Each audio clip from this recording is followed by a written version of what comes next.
Support the Amigos podcast and keep the Amiga goodness flowing for just $1 a month. Visit our page at patreon.com/AmigosPodcast.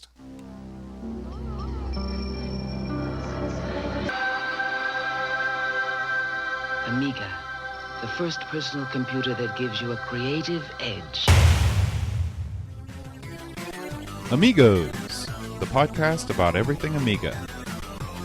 Amigos is a proud member of the Throwback Network, your home for quality retro podcasts. And now, here are your hosts, Aaron Dowdy and John Bodovkar Schaller. Hi everybody, welcome to Amigos. I'm John. And I'm Aaron. And this is our new background. Let me delete us so you can see it more clearly.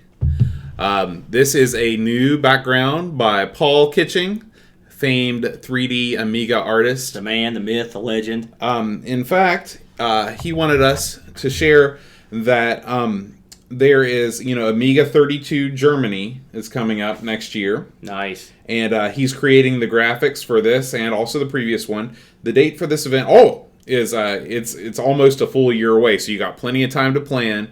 It's on the 28th of October in 2017 in Neuss, Germany. Yes. And Paul will be attending as a VIP, along with Darren, Ryu, Glenn from Intuition Base and Bambi Amiga. Tickets are not yet on sale, but the organizer is Marcus Tillman. So if you know Marcus, then you can start hitting him up for tickets. Start badgering him. Yeah, just start beating on his door. That's Amiga 32 coming up next October.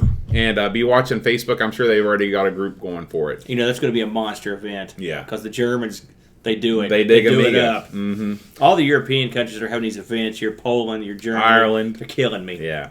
We're going to have what? The world's smallest convention. We are Amiga, West Virginia. This is it in this room right now. We also got some feedback from RL1712. Interesting name. Yeah, on YouTube. And he said that, last week we did Simon the Sorcerer, and he said Simon 6 is canceled indefinitely. Yeah. Chris Berry was supposed to return. They've not said why it's been canceled. They never even did the Kickstarter. It was. I couldn't get any information on what. They just said something had happened, and it's gone. And that was it. That's the last we heard about it. He said you can buy all the games apart from Simon 4 and 5. Those games are no longer available as the company who published them went into insolvency. The first 3 were done by AdventureSoft, but then the 4th and 5th were done by German developers. I see. Which one was the 3D one? Was it the third That was one? the third one. 1, 2, and 3D. That's the one that was supposed to be a real dog. Yeah. So that was some feedback. What do you have in the world of Amiga news this week? It was light this week, to be completely honest with you, but there's a couple little items that we didn't cover on the site very much. Indie Retro News, our favorite site over there, have a little blurb up. Amiga J is back. He's a hard-working dude.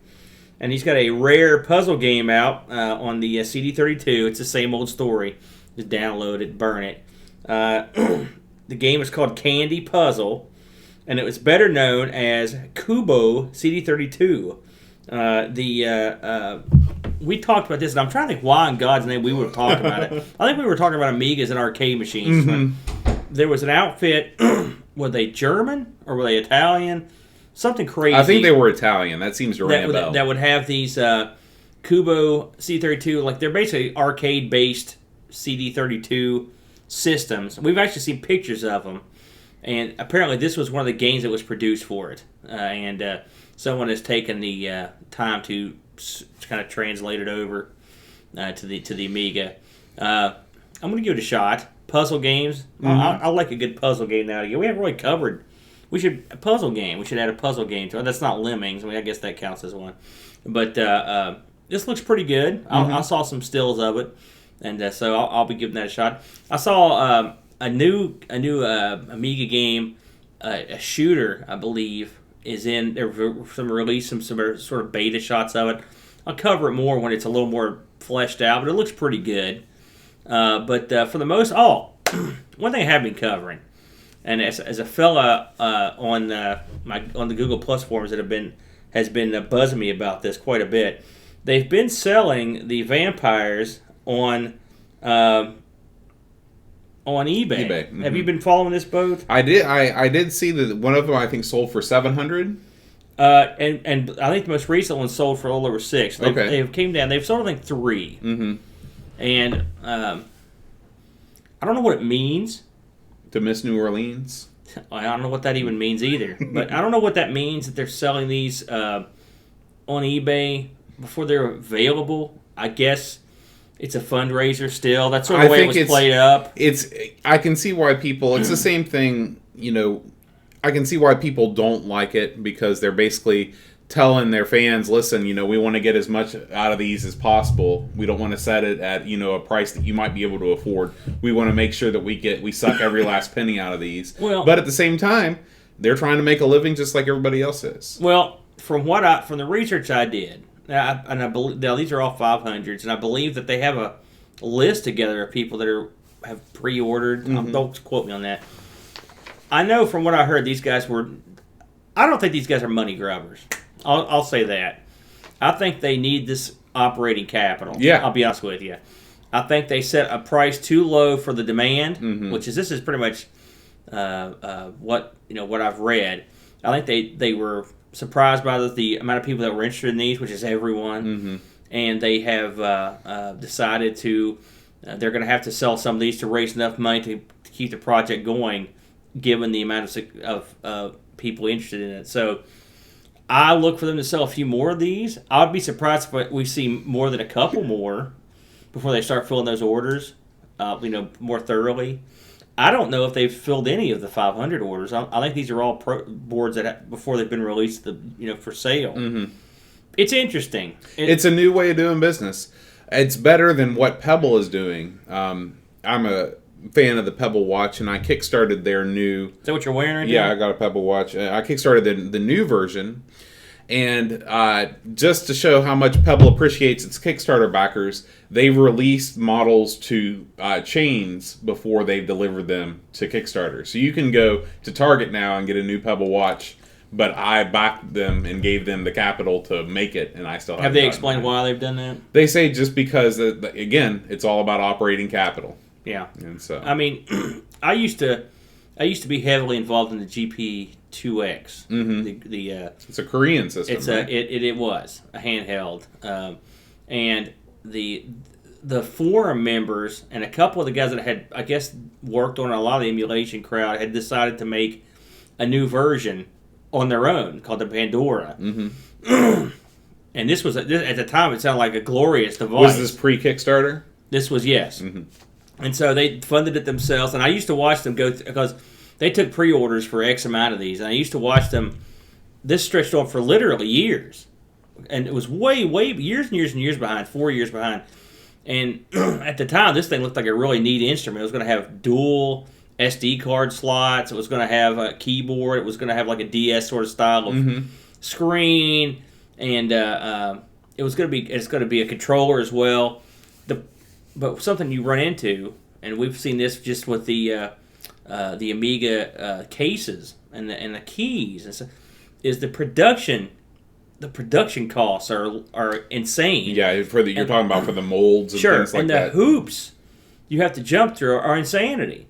And in the case of the Pandora and some of these other smaller projects, and I'm sure this is the case of the Vampire, you're hand placing components. Now, having come from a manufacturing background, you're not going to go through and hand place components at any great clip. Mm-hmm. So you've got antsy prepaid backers. You've got sketchy foreign people that are going to be manufacturing. Mm-hmm. You've got people that have to follow plans that you put together for a circuit board and route them the proper way to fit the cases that you've also tried to get made properly with the screw holes in the right spot. You could see how you could eat. I would never try one of these projects in a million years. I come from a manufacturing background, and we had the best of everything, and they'd screw stuff up all the time. Yeah. And we'd have to go back and run extra wires and reroute stuff. So it would be nightmarish. And I can imagine, here's a little outfit like the Vampire trying to get this thing over, and all of a sudden everyone and their brother wants one of these, and you're doing this stuff. You're sitting there with a soldering iron, mm-hmm. and you're going and picking these things out one a day or whatever, and you're selling them for a couple $100. Mm-hmm.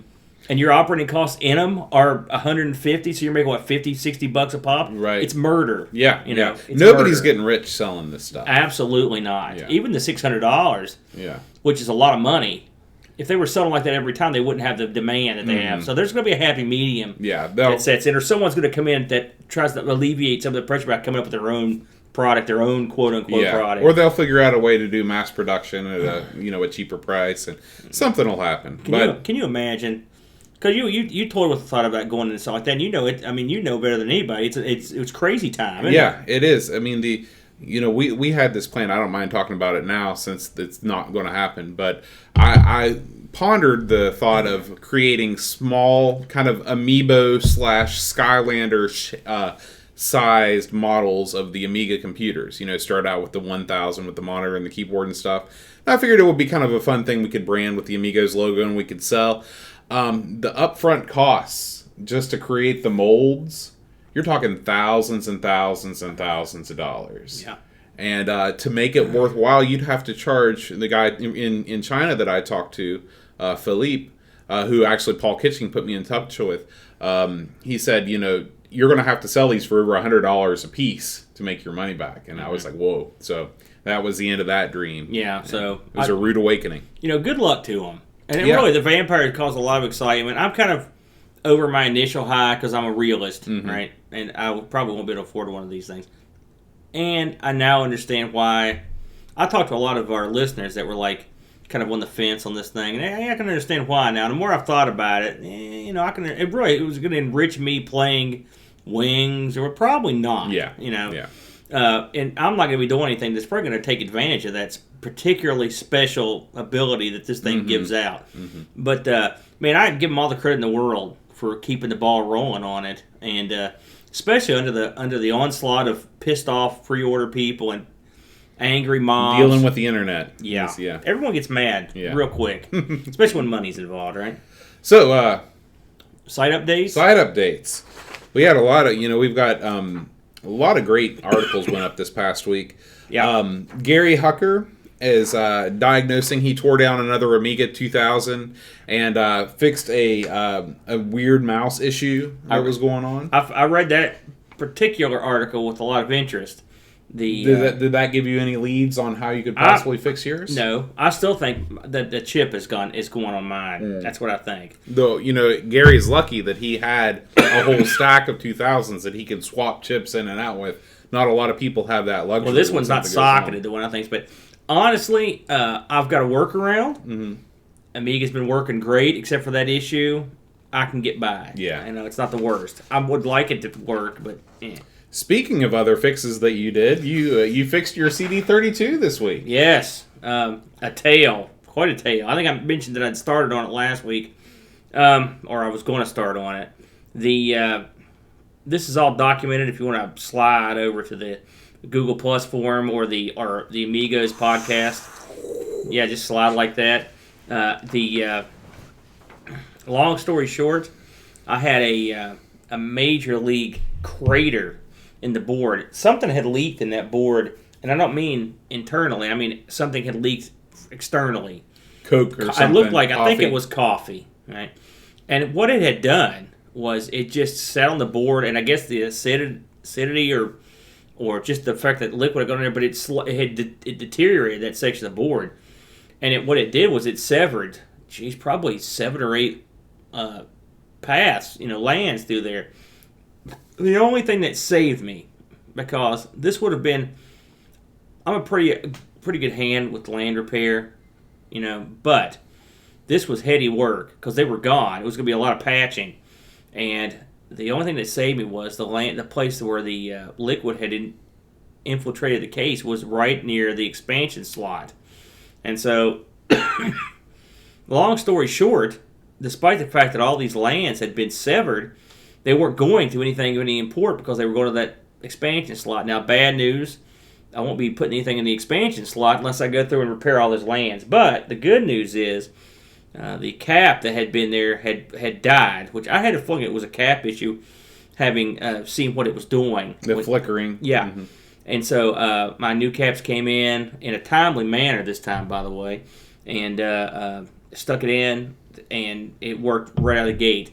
And I had just enough surface replacement fluid to go in there and fill that hole in, and hopefully that won't continue to be an issue. Mm-hmm. It was pretty interesting to get in there and have a good hard look at it, though. But I was pleased with the results. So like I said, I documented it as best I could.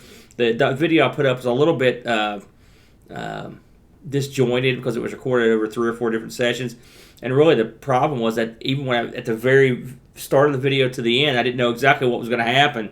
And so it matured as it went on. But it's an interesting watch if you are into that sort of thing, or if you're having any sort of video problems that this might aid on the repair of. So I'm closing the book on that. I took it home and promptly did a full recording of about a half hour's worth of play on Little Devil, which I'll be posting up this week, and should have a cavalcade of goodies coming. I've got a lot of stuff in the can. As soon as the holiday is over, I'm going to start uploading it. Awesome. So. Can't wait.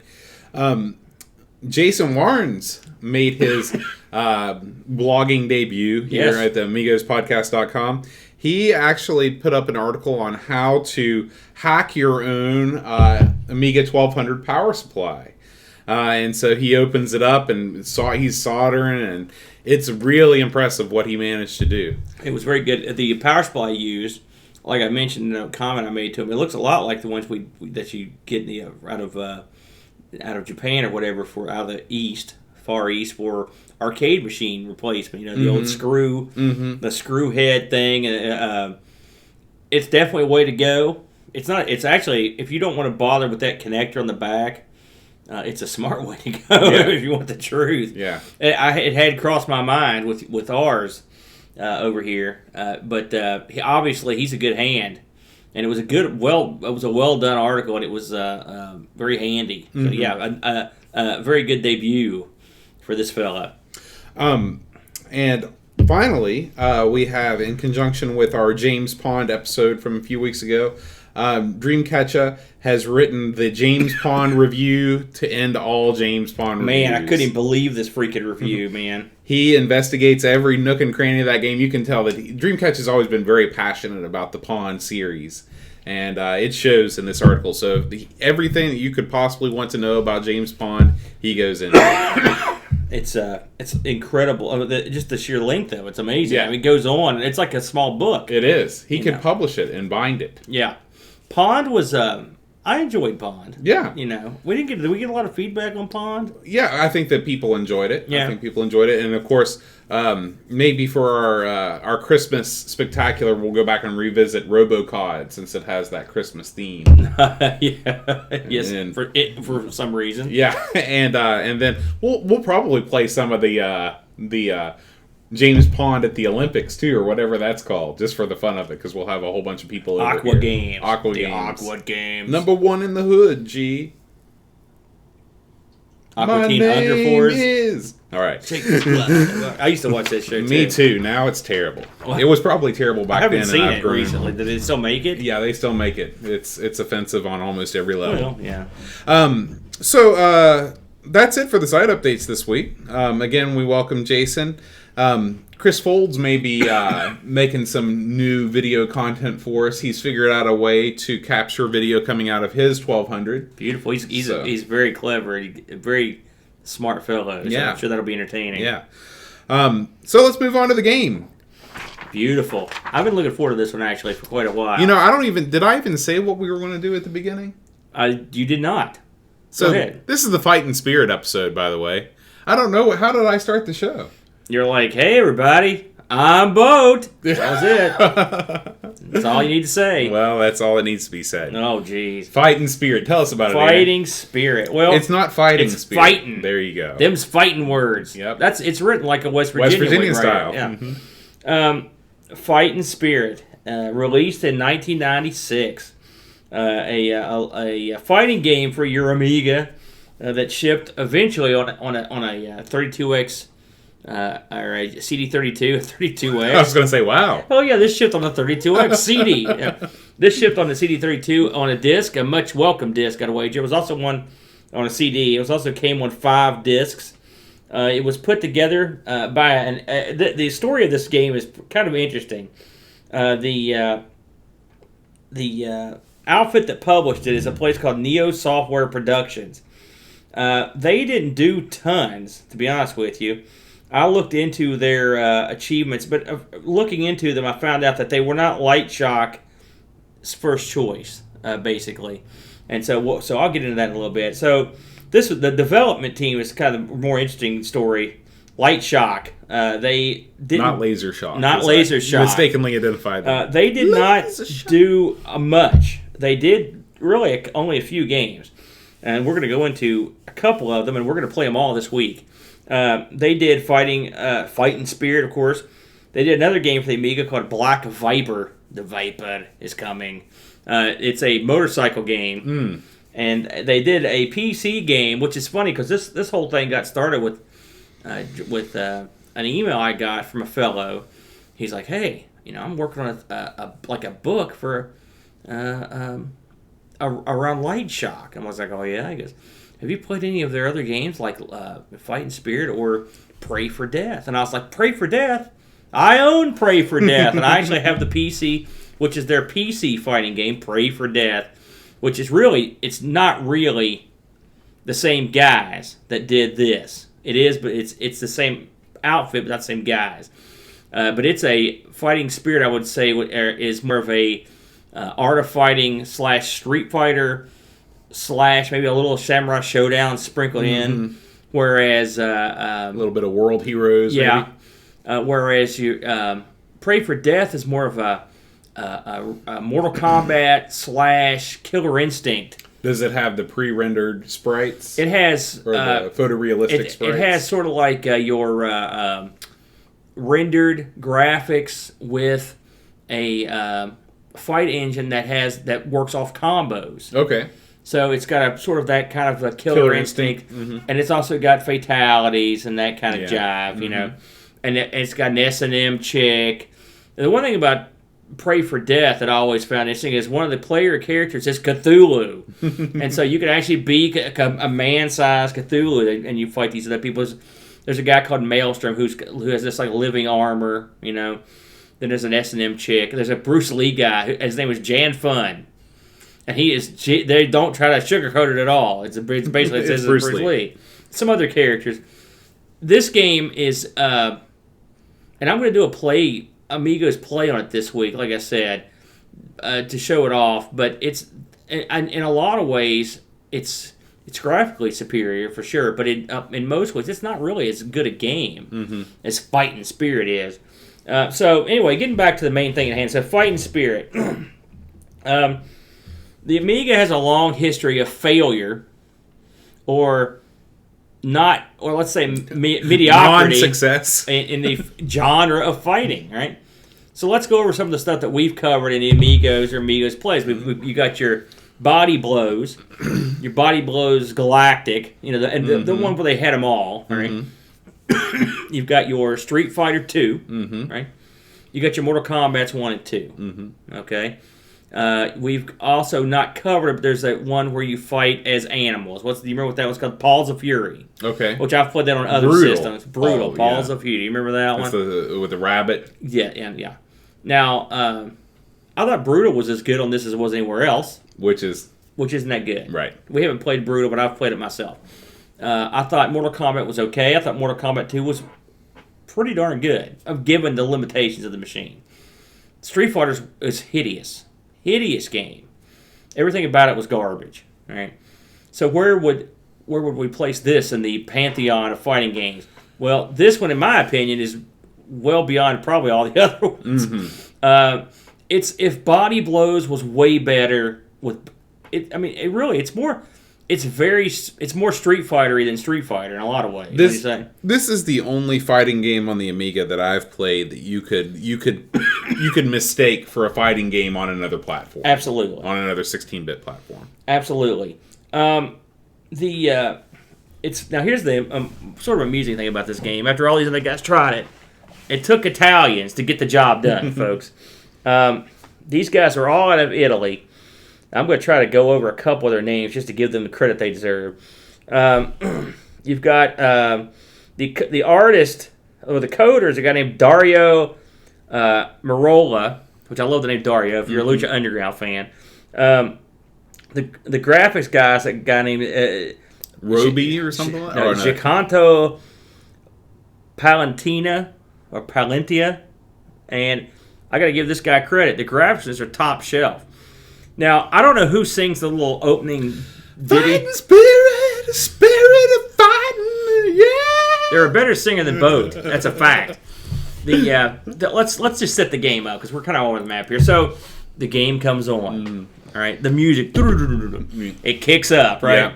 You got dragons. Mm-hmm. There's a theme song with words. Yeah, I mean this game is sort of known for this intro, and the intro is great. Yeah. It should be known. It lives up for to everything that you've heard. You've got all these images of like you've got a tiger facing off against a dragon. Yes.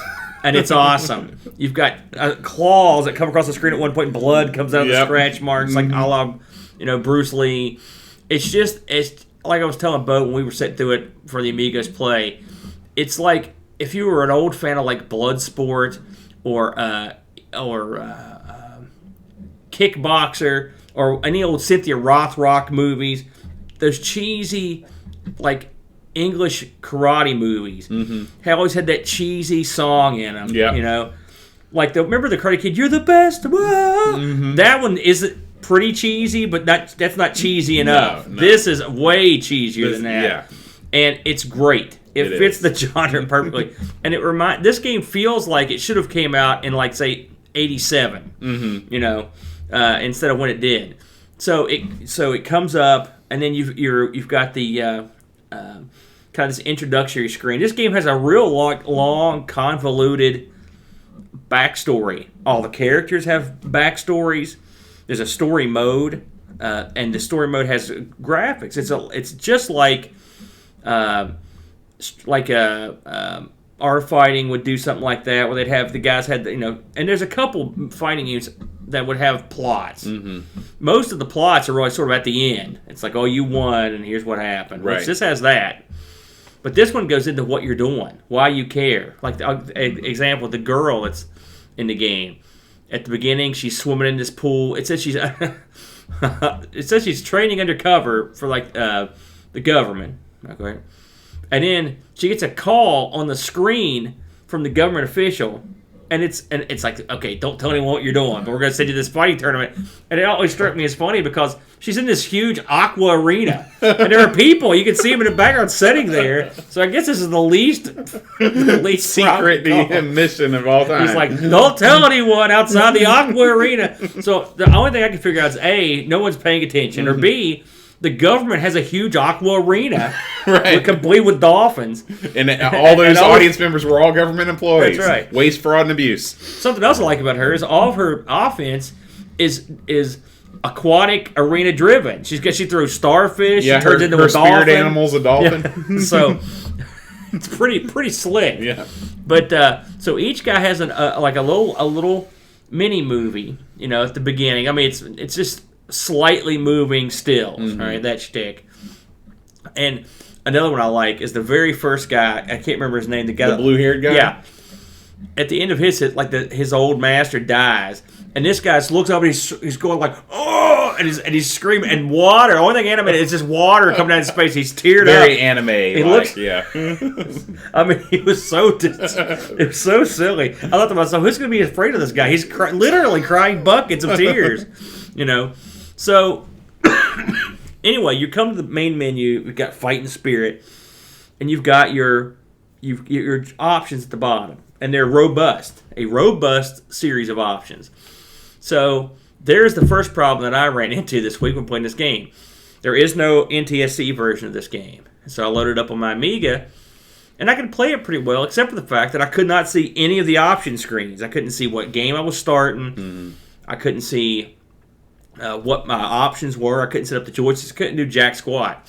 And I tried to follow along with people on YouTube to kind of see it. It just wasn't working. So what I ended up having to do is a couple months ago we put up an article about someone translated Fightin Spirit over from the Amiga via WinUAE to the PC. I downloaded this and ran it, and it runs great. I relinked it on Google Plus for anyone that's interested that has a PC or is an American wants to play this, and it's quite good. They did a real good job. It's sort of like a company did, but a much fancier, really. And it worked great. I was able to use that. And what I would do is like go back and forth between that and the Amiga, and so I could see how I was actually playing. I could see what I was doing. So you've got story mode. You've got like a battle mode, which is just like a one-on-one. You just keep playing, pick new guys and play. Then you've got an option to play team mode, which will let you play against a computer or a buddy, and you get to pick how many people you want on each team. I think you can have up to 4, or is it up to 3? It might be up to 3. It's 3, and one person gets 3 and the other person gets 2. No, each person can have as many as they want. Oh. One person can have 3 and 3. It could be 3 and 1, okay. 1 and 3. And then, so this is a one way you could play someone and kind of handicap them. Like you say, okay, you've got 2 guys, I get 3 guys. It actually, and you take turns picking. It's pretty good. I really like that option. The option screen this has a ton of options that I've never seen in another fighting game. You've got your difficulty, of course. You've got your number of rounds you can play. You can fight just 1 round, 3 rounds, or 5 rounds. A timer. But then you've got options that are real. There's blood. You can turn it off. The blood in this game is a little goofy because it just occasionally just see some blood spray out. It's not like they're all messed up. Or, there's not. So you can turn it on. I don't know if there's a performance issue maybe, but I don't know. I can't imagine. And I will say the blood sort of sticks around. It's persistent blood. Yeah, but some of the other options on here are like you can turn off whether you can get stunned or not, which I don't think I've ever seen that before. You can turn off whether you can pick identical fighters or not, like have mirror matches. Yeah. So, and a lot of these things can really change the game. If you're serious about it and you want to do tournament play or something like that. And one of the options I thought was interesting, you can turn off all special moves. Yeah. So if you're trying to learn or just learn the basic moves, where you can turn all the special moves off. I needed an option to turn them all on because I couldn't do any of them. Also, it's got you can have normal or turbo. And now, turbo on the PC that I was playing on was real fast. So I don't know how well that would translate on the actual Amiga. That's one of the things I didn't get to test. But it was really fast. It was virtually unplayable fast. But still, I like the fact that there's a turbo mode in there that you can pick from. When you get to the actual fighting, the meat of the game, you've got your usual suspects in a fighting game. I wouldn't say they went on too much of a limb for maybe just a couple. You've got a Thai kickboxer. You've got a Ken and Ryu character. You've got the kind of bodacious chick. She doesn't look that bodacious when you're fighting with her, but her little movie, she looks like a porn star or something has come to fight. You've got a guy that they said was based on the Raiden character in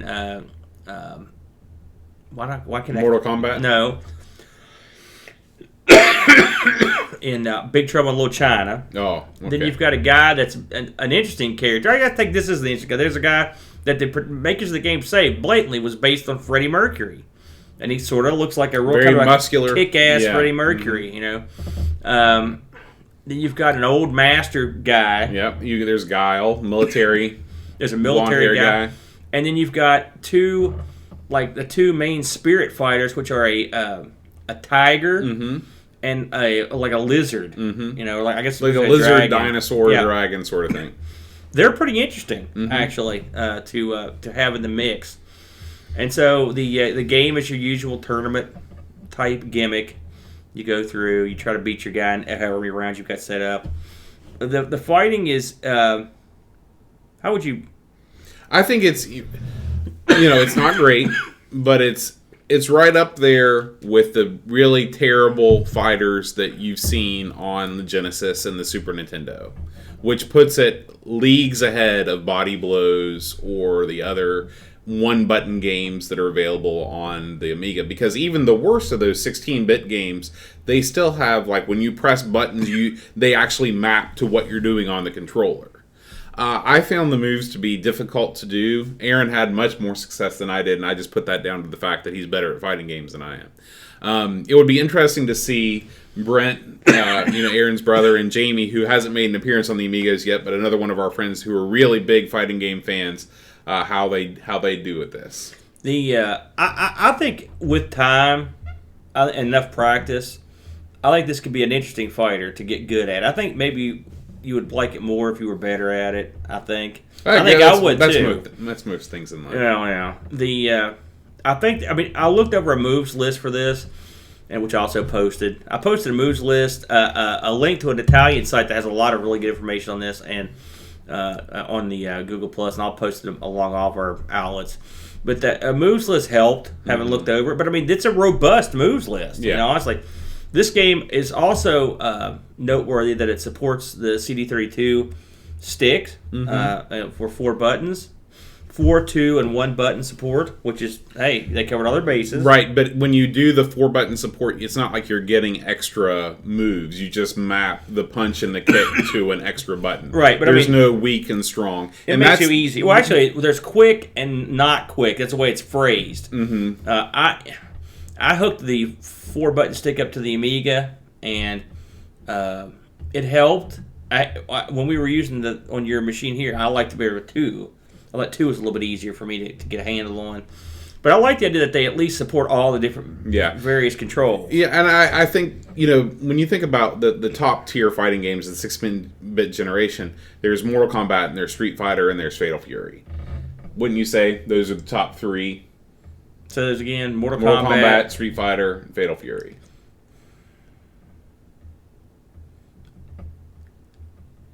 I don't know. King of Fighters is pretty popular. It's not really 16-bit.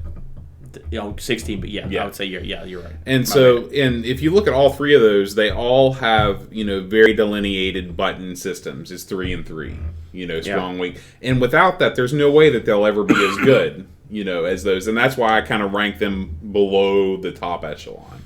I never really thought about that, to be honest with you, but yeah, I guess you're right. Art of Fighting and Fatal Fury weren't 2 of my favorites, but again, it was a different era, right? And the thing is, those characters went on. A lot of those characters went on to be real interesting characters in King of Fighters, right? So it's not like they were duds. And of course, you've got the Fatal Fury guys are all great. I love May, for example, for the obvious reasons. And we didn't get her in the type of character in this game. Something I want to mention about this thing that I thought was interesting. Again, I pulled this off of various Italian sites. There's not a lot of stuff on this game unless you really dig in. But I'm an idiot. I had plenty of time on my hands, so I dug in. So the funny thing about Fighting Spirits is the guys that did it were an outfit that are, of course, they eventually were Light Shock, right?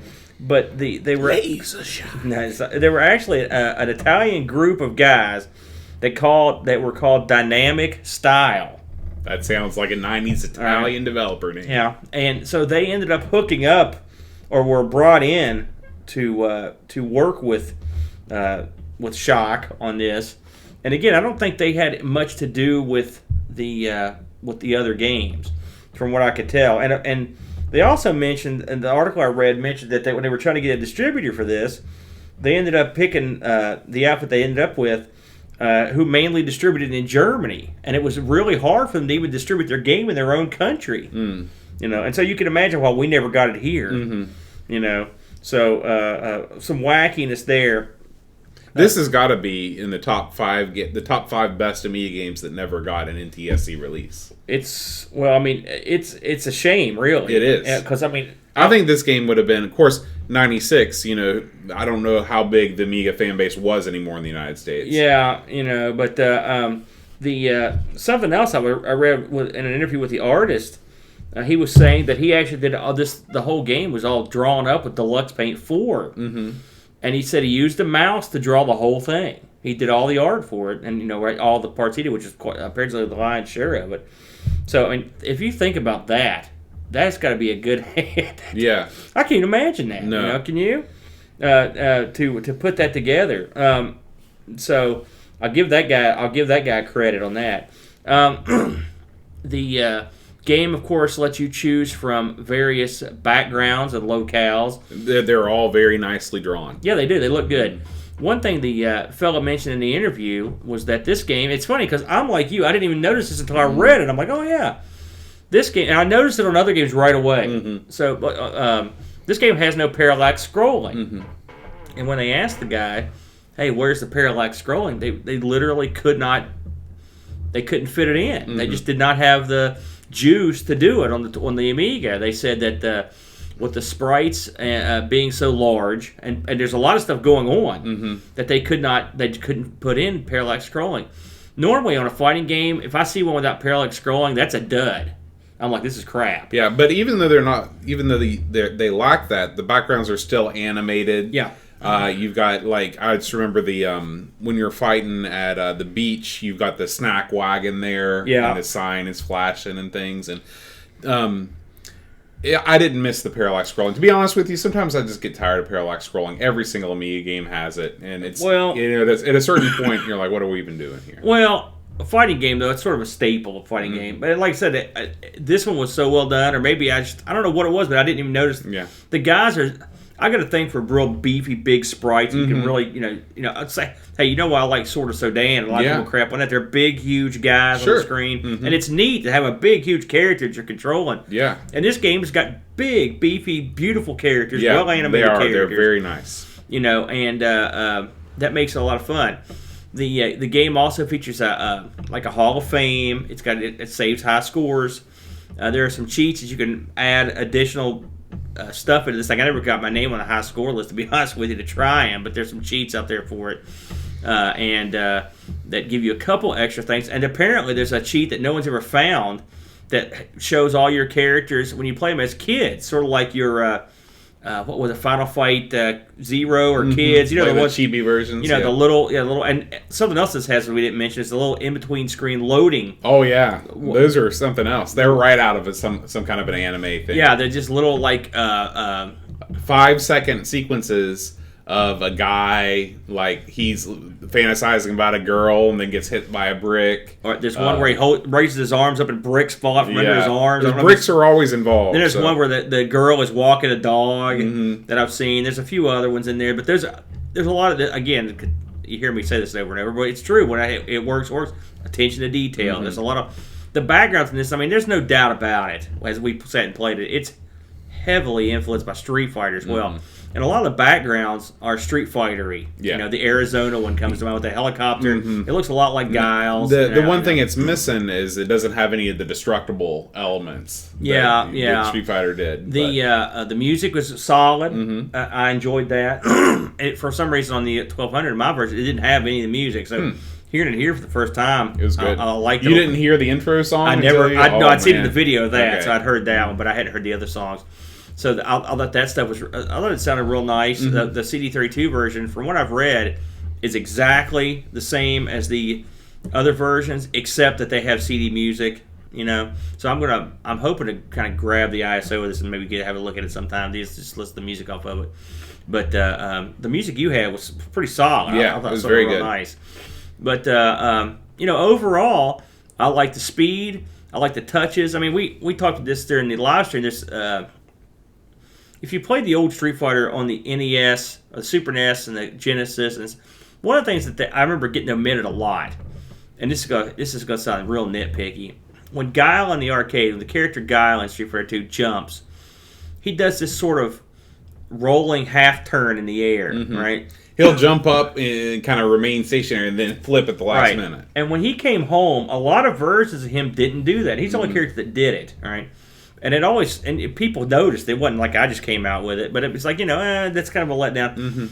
In this, even stuff like that is addressed. And it's not just with the Guile ripoff guy. Some of the other characters have these unique, aerials that they do when they jump and stuff. Yeah. Little stuff like that.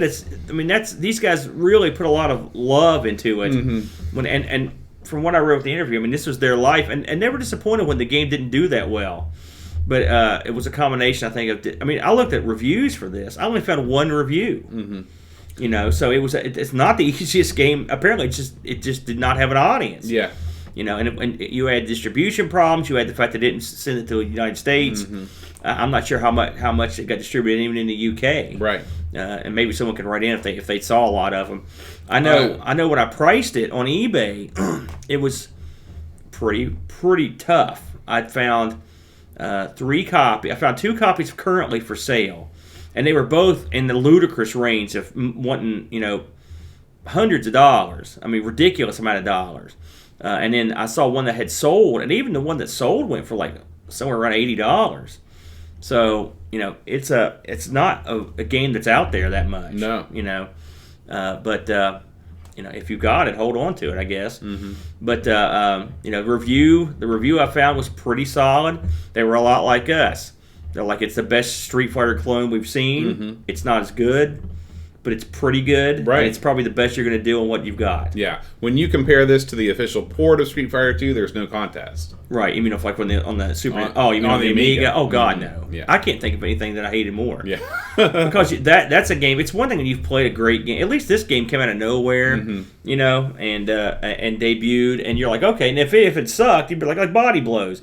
Like Body Blows wasn't hideous garbage, but I mean it wasn't great. But they had the luxury of not being not being anywhere beforehand. This, different. One thing I did want to mention, the pre-release name for this, which is great. I love this. It was the pre-release name or the work in progress name was Perpetual Craze. Oh man, Perpetual Craze. They should have stuck with that. And they apparently had a demo released of Perpetual Craze. I know there's footage of it, and apparently they weren't satisfied. They went back and added a lot of stuff to it. They made it a lot better, and then that's when it came on to be Fightin Spirits. But an interesting game with an interesting past. I'd like to know more about the dynamic guys that were that did it, but I couldn't find a whole lot. Well, I think Dreamcatcher is busy researching this as we speak. Yes, so I'm sure Dreamcatcher will fill in the blanks on this one. But a fun game. I'd say, like I said, better than their other fighting game. But I'll let people decide when I put that up. But I enjoyed it. Yeah. I really did. It was a real pleasant surprise for someone who didn't think really the Amiga had much in terms of fighting games. Me too. Let's go ahead and take a moment to thank our Patreon supporters. I would like to thank Jason Warnes, Graham Vebke, Rob O'Hara, Paul Harrington, Laurent Giroux, Jonas Rulo, Kolbjorn Barben, Tapes from the Crypt, Adam Bradley, Chris Folds, Will Williams, Daniel Bingston, O'Brien's Retro and Vintage, Chad Halstead, and Brent Dowdy. And if you'd like to support us, just go on over to patreon.com/Amigos podcast. Aaron, next week, what do you think about doing a real hardcore flight simulator? It scares me a lot. Well, I'm not a good hand. We're going to have to do the best we can. We're going to do F-18 Interceptor. Okay. Next week. At least I've heard of that one. So get those, print out that manual and get those get the keyboard overlays ready. Oh Lordy! This is why I played Wings so much, because that's as close as I could get. Right. This is going to be an interesting week. Holy smokes! We'll see you then. Until next time. Adios.